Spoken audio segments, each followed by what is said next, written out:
نحمده ونستعينه ونستغفره ونعوذ بالله من شرور أنفسنا ومن سيئات أعمالنا من يهده الله فلا مضل له ومن يضلله فلا هادي له وأشهد أن لا إله إلا الله وحده لا شريك له وأشهد أن محمدا عبده ورسوله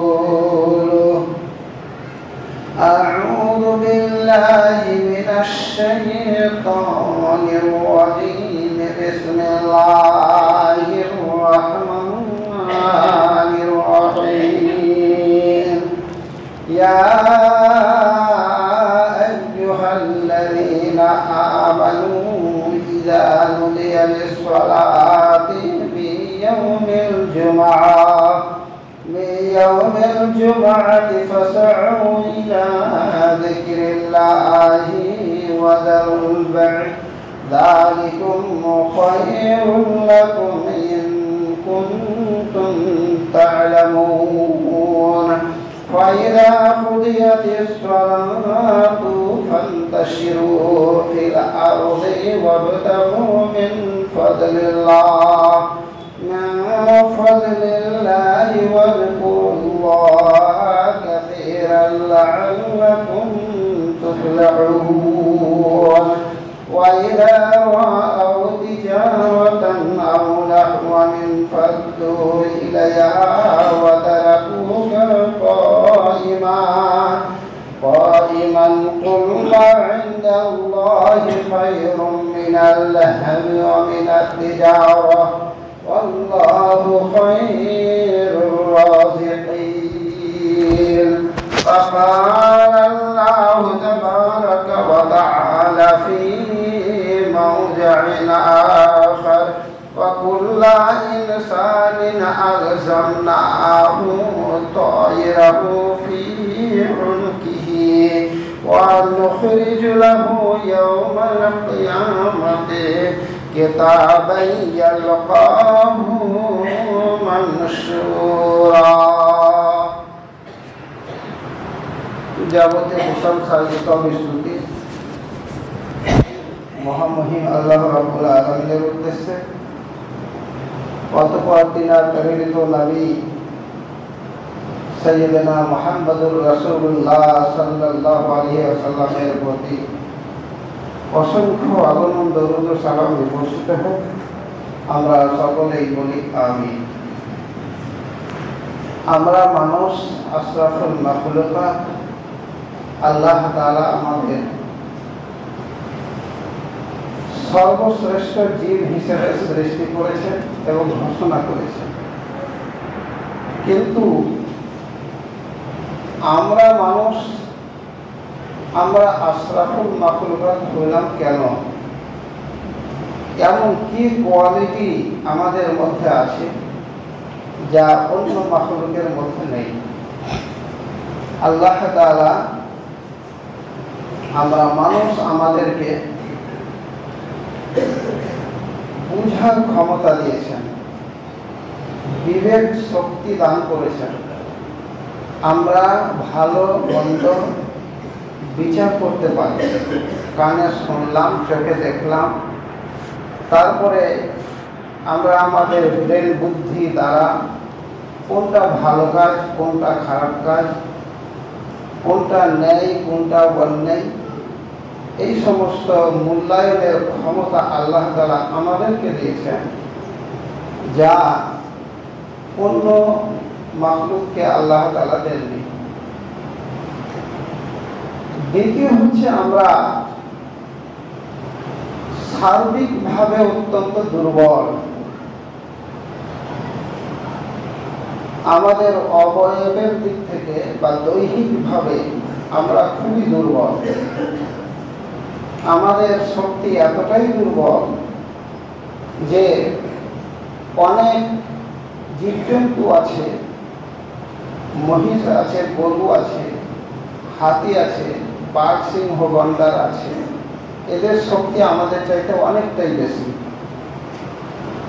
আবার পবিত্রতার দিক থেকেও অনেক জীব আমাদের থেকে অনেকটাই সুরুচি সম্পন্ন, অনেকটাই পবিত্র।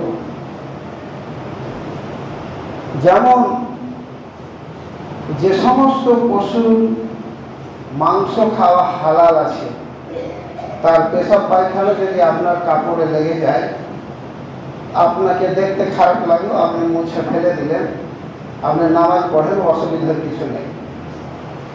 কিন্তু আপনার পেশাব পায়খানা যদি লেগে যায়, তাহলে নাপাক হয়ে যাবে। কেন? যে আপনার মাংস হালাল নয়।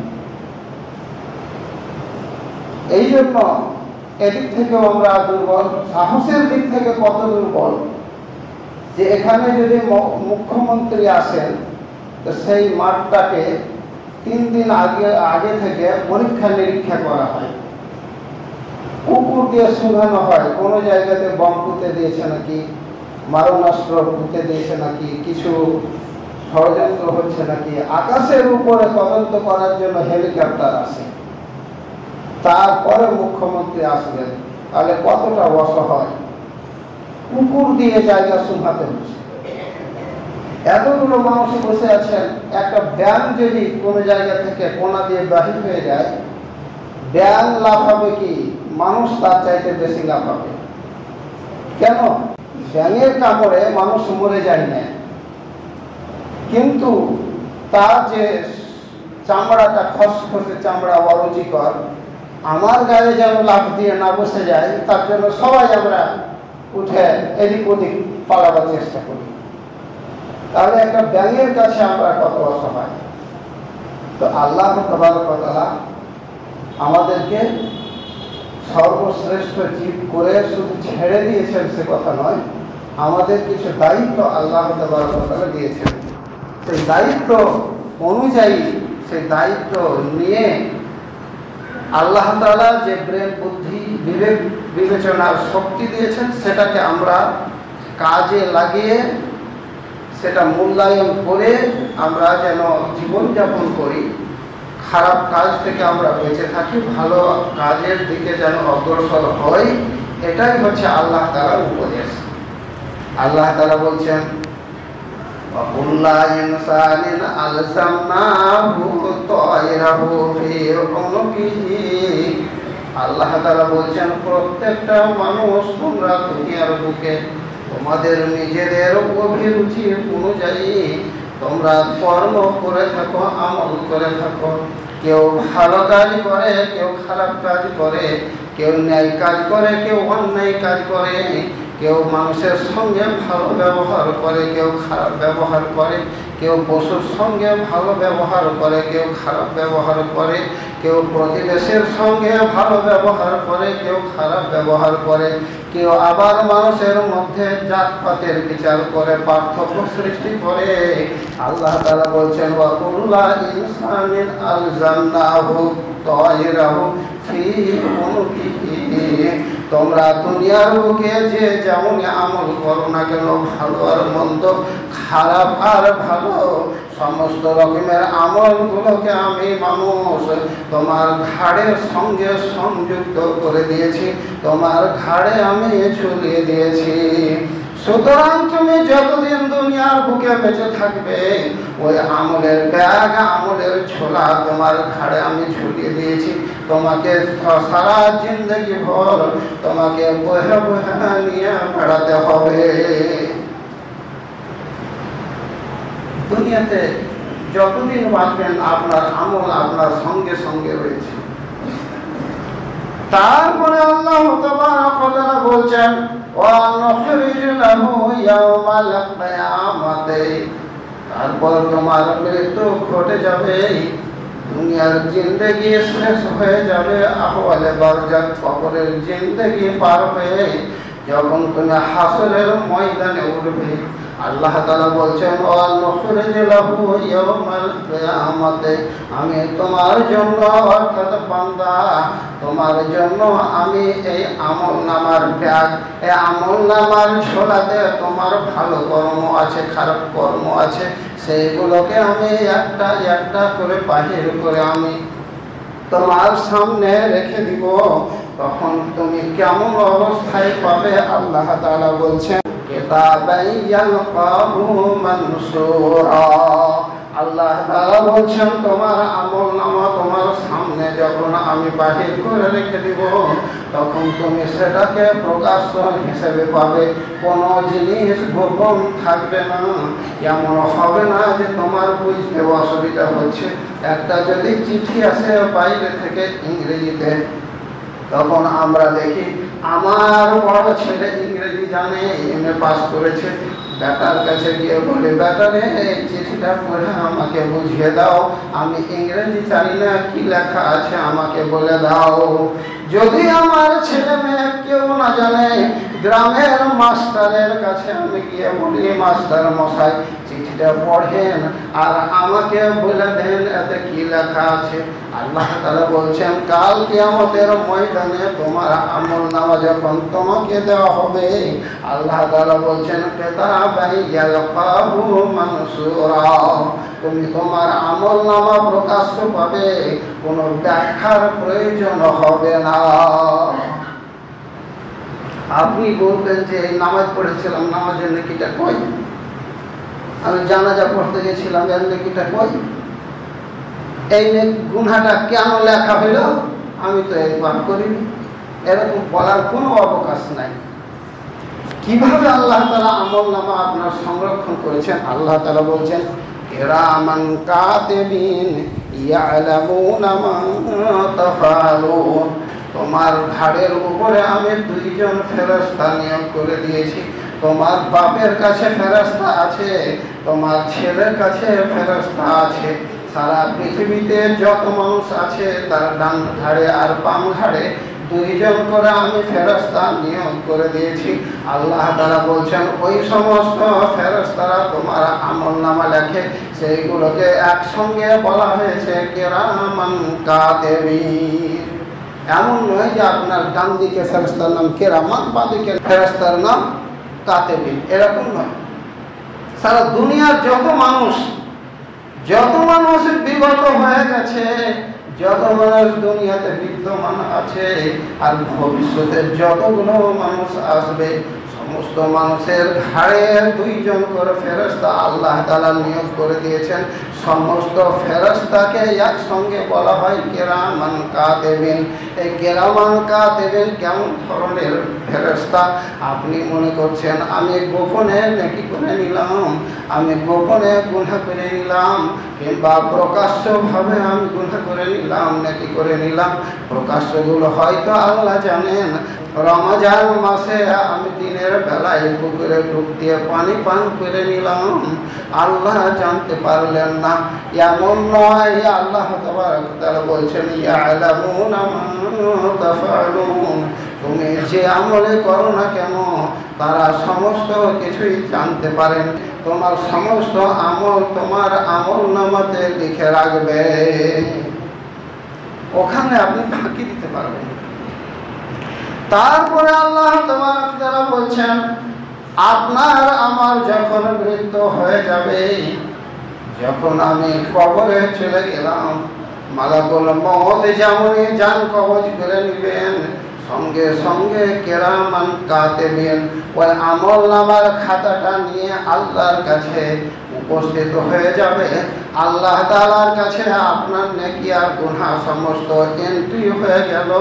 তারপর আল্লাহ তাআলা গুনাহ যেগুলো আছে, আপনার আমলনামাতে যত পাপ কর্ম রয়েছে, যত পাপগুলো লেখা আছে, খারাপ কাজগুলো লেখা আছে, ওই সমস্ত আমলনামাটা, ওই সমস্ত কর্মগুলো আমলনামার খাতাটা পাঠিয়ে দেওয়া হয় সিজ্জিনে। আল্লাহ তাআলা এই জন্য বলছেন কাল্লা ইন্না কিতাবাল ফুজ্জারে লাফি সিজ্জিন।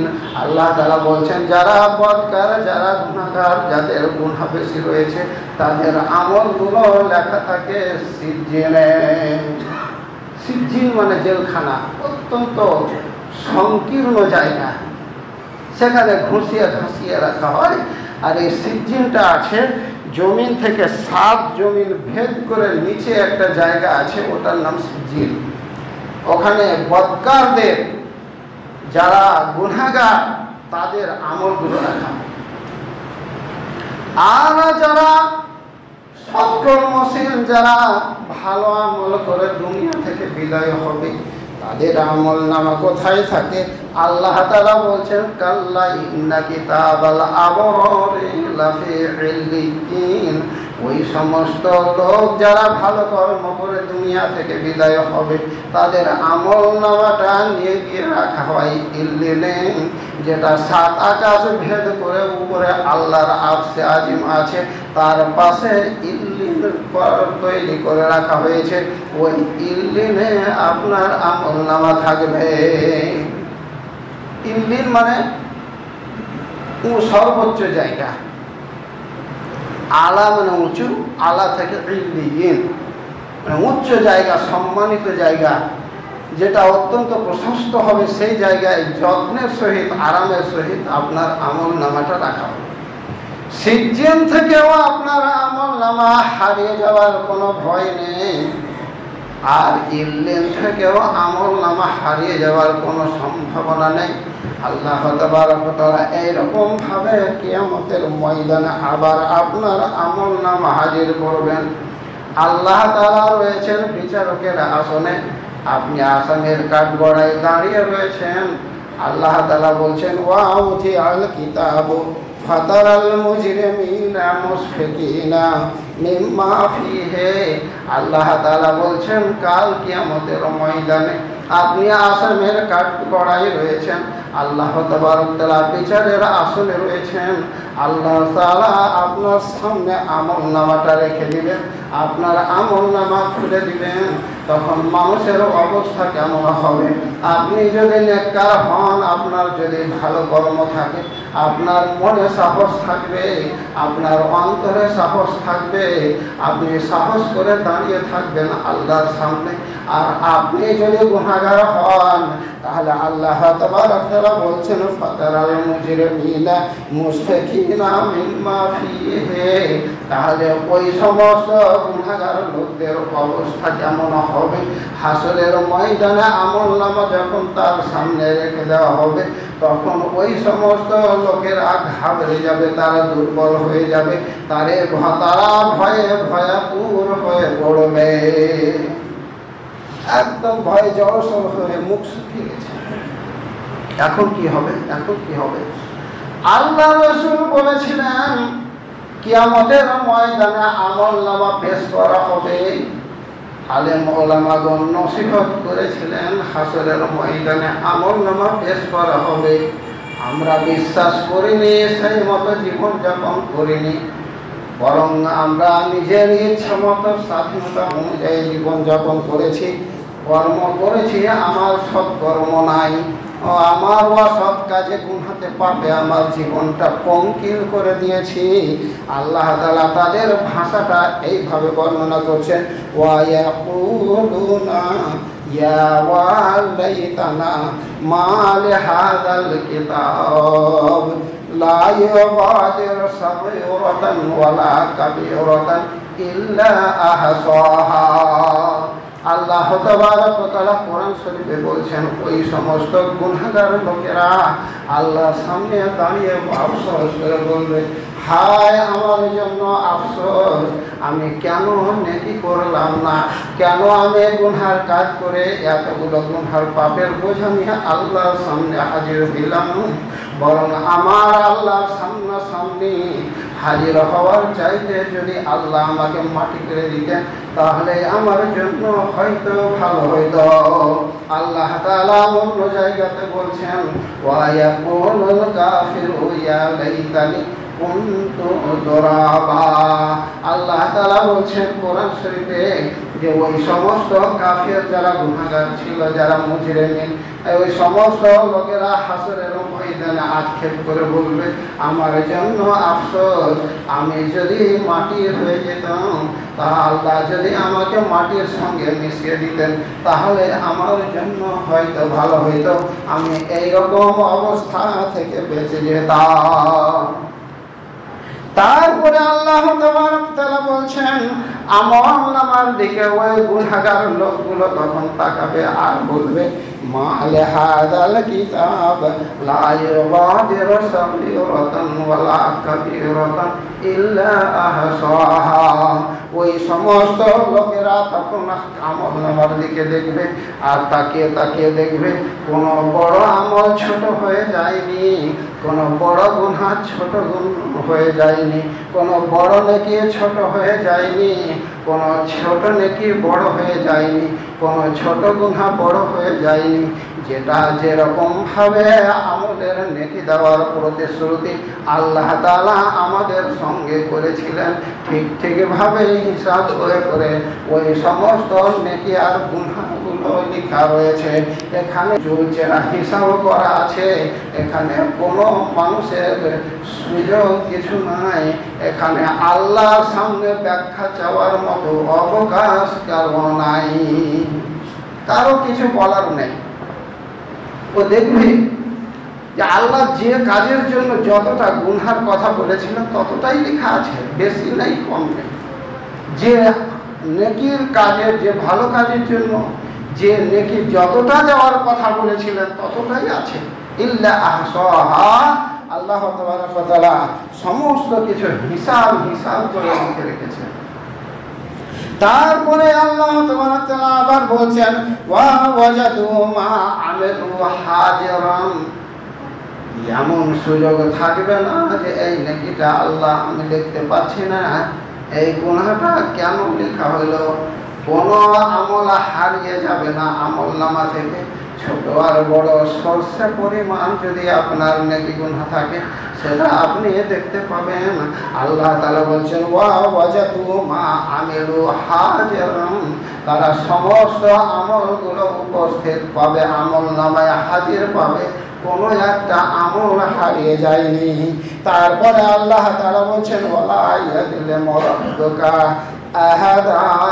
আল্লাহ তাআলা বলছেন কিয়ামতের ময়দানে আল্লাহ তাআলা যখন নেকি আর গুনাহের বদলা দিবেন, যখন আপনাকে প্রতিশ্রুতি অনুযায়ী দেওয়া হবে, তখন কারো উপরে কোনো জুলুম করা হবে না।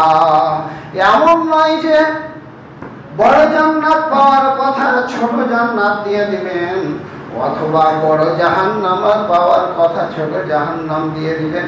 এমন নয় যে ছোট জাহান্নাম পাওয়ার কথা বড় জাহান্নাম দিয়ে দিবেন, ছোট জান্নাত পাওয়ার কথা ছোট জান্নাত দিয়ে দিবেন। কোনো রকমের জুলুম হবে না। তার আমল কর্ম অনুযায়ী তার যার যেরকম জান্নাত জাহান্নাম নির্ধারিত হবে সেই রকম তাকে দেওয়া হবে। কারোর জন্য জাহান্নাম হবে অতিশয় ঠান্ডা, কারোর জন্য জাহান্নাম হবে অতিশয় গরম, কারোর জন্য জান্নাত হবে নাজ নিয়ামতে ভরা, কারোর জন্য জান্নাত হবে অতি নাজ নিয়ামতে ভরা, কারোর জন্য বড় জান্নাত হবে, কারোর জন্য ছোট জান্নাত হবে, কারোর জন্য বড় জাহান্নাম হবে, কারোর জন্য ছোট জাহান্নাম হবে। আল্লাহ তাবারক ওয়া তাআলা বলছেন, লা ইয়াযলিমু রাব্বুকা আহাদা, কারো উপরে কোনো রকমের জুলুম করা হবে না।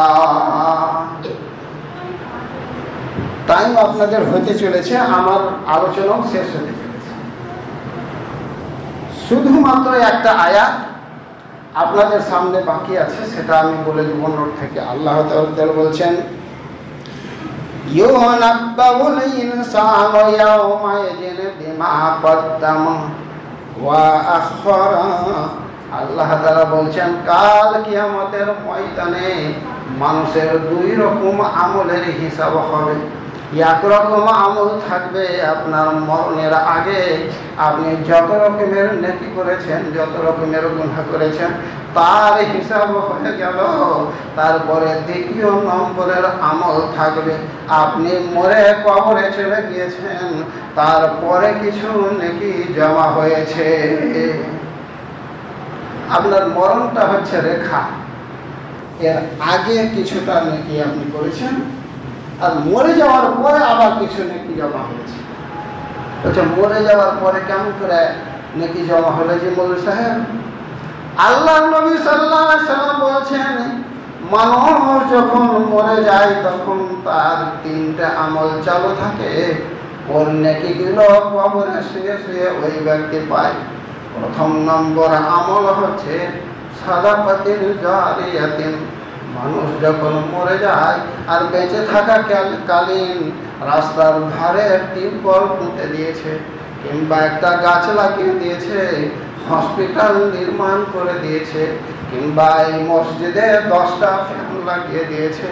যখন আপনি মরে গেলেন, কবরে চলে গেলেন, মসজিদে আপনার ফ্যানগুলো পথ করে ঘুরে মুসাল্লিরা উপকার পায়, পথিকেরা আপনার টিউবওয়েল থেকে পানি পান করে, পথিকেরা মানুষেরা উপকার পায়।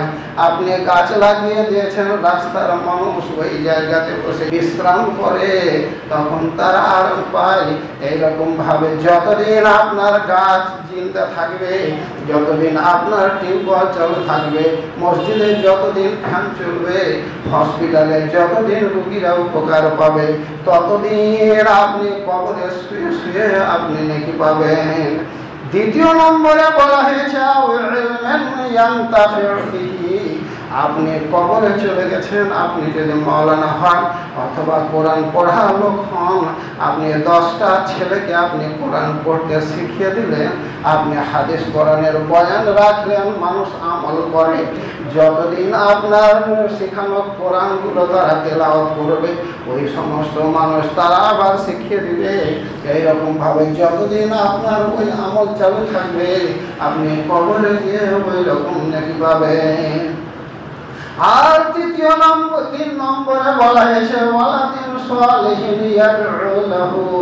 আর আপনি আপনার ছেলেগুলোকে মাদ্রাসায় দিলেন অথবা কলেজে স্কুলে পড়ালেন, কিন্তু আপনি যদি তাকে ইমানদার তৈরি করেন, নামাজি তৈরি করেন, আপনি যদি তাদের অন্তরের ভিতরে কোরআনের শিক্ষা দেন, যতদিন ধরে আপনার ওই ছেলেটা দুনিয়াতে বেঁচে থাকবে, নামাজ পড়ার পরে দোয়া করবে, রাস্তায় চলবে তখন দোয়া করবে, ঈদের নামাজ পড়ে দোয়া করবে, রমজান মাসে দোয়া করবে, লাইলাতুল কদরে দোয়া করবে, রব্বির হামহুমা কামা রাব্বায়ানি সগীরা, ততদিন আপনি কবরে শুয়ে শুয়ে নেকি পাবেন।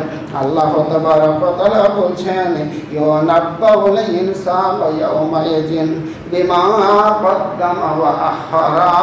আল্লাহ তাআলা বলছেন কিয়ামতের ময়দানে প্রত্যেকটা মানুষকে তাদের দুনিয়ার জীবনের যত আমল ছিল বুঝিয়ে দেওয়া হবে, আর তার মরে যাওয়ার পরে যত নেকি জমা হয়েছে সেইগুলো তাকে বুঝিয়ে দেওয়া হবে। সুতরাং আপনাদের সামনে আমল নামার বিষয় নিয়ে আমি ছেড়ে ছেড়ে অনেক কথাই বললাম। তো আমরা এখনো দুনিয়াতে বেঁচে আছি, এই জীবনটাকে আমরা যেন কাজে লাগিয়ে আমরা কবরে যাই। আল্লাহ তাআলা যেন আমাদের সবাইকে তৌফিক দান করেন। আমরা সকলে বলে আমিন। আসসালামু আলাইকুম।